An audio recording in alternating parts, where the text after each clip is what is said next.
Ay, butang sa dahon. Yan ang palibot. No?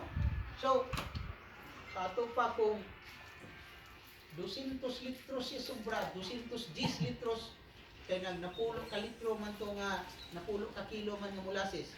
Sa ato pa plus 200, so 210 kilos, litro. 210 litros times 10. Dila na nakalibo nga litro nga tubig ang inyong magamit. So nga na, nga mga pamagi, na pwede tayo di magsalig o chemical. No? So, muna itong unaw-naon.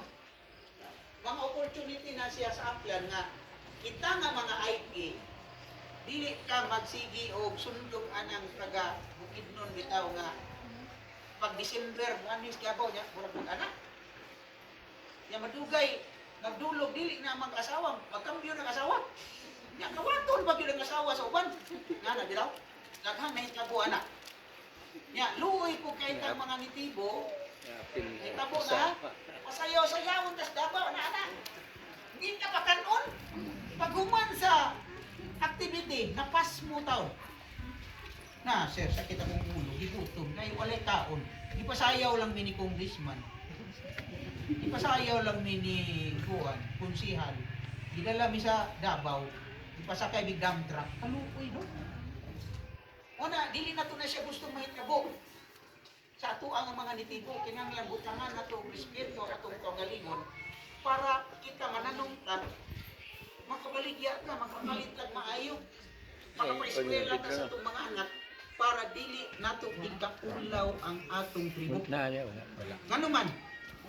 Tribo ta, taga-tribo ta. Kung Bisaya ta, naminyo taga-tribo, tribo na po ta. No? Ingana na siya.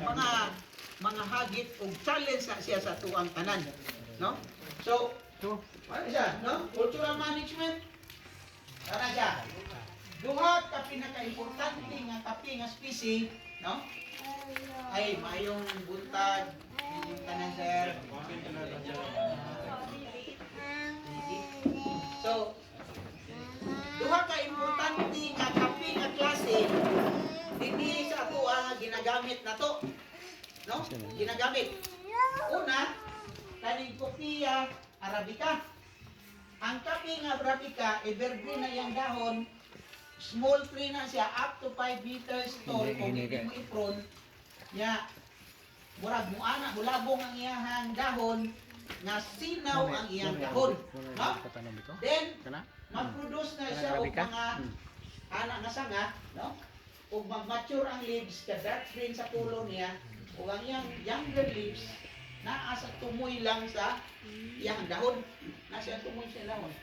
Tumoy sa iyang sanga. No? Nya, green or bronze.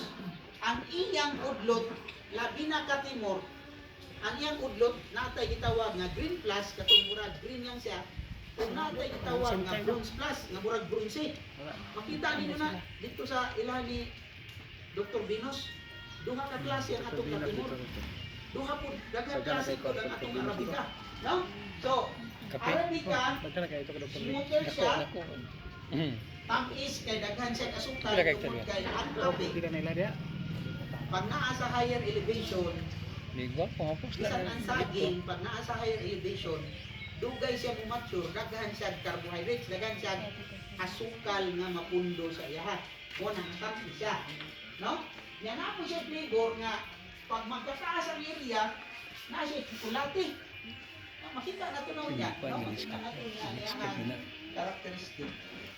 Nakoy, kopi kanipura o ditawag robusta. No? Ang kalainan lang sa robusta o arabica, robusta sa lower elevation na siya. 800 pababa or 900 pababa. Pero ginagamit nato na siya sa atong mga instant coffee. Para yung mga instant coffee kasagaran. Ang arabica nato, ginagamit nato na siya sa kanang bitaw brewed coffee kanang pabukalan ng kape para ng mga tumato mo sa mga mall. Ay kambi nga sinangag nga tibuok, gali mo na sa iyong atubangan, naman, kasi Amerikano ka, katong na siya'y asukal, na siya'y gatas nga kuan, no? Na yung mga porma-porma nga dahon, porma nga langgam, no? Ito yung nakapamahal, no? 5 ka ang 1 ka kilo nga sinangag nga kape, muhimo na og 50 ka cups nga kape. Ngay baligyag tag 200 tag 150 ang cup. O pila may income mo dito? No? Inana na siya. So, ang atong kape nga kanipura o kanikusta, Nakakuan mo kano? pait siya tungod kay taas siya kape mo na kung di ka maanad mo inom og kape nga robusta, pag inom nimo pagkagabi dili ka makatulog. No? So, wala siya. Then, ang isa, ikatulo kaning coffee liberica.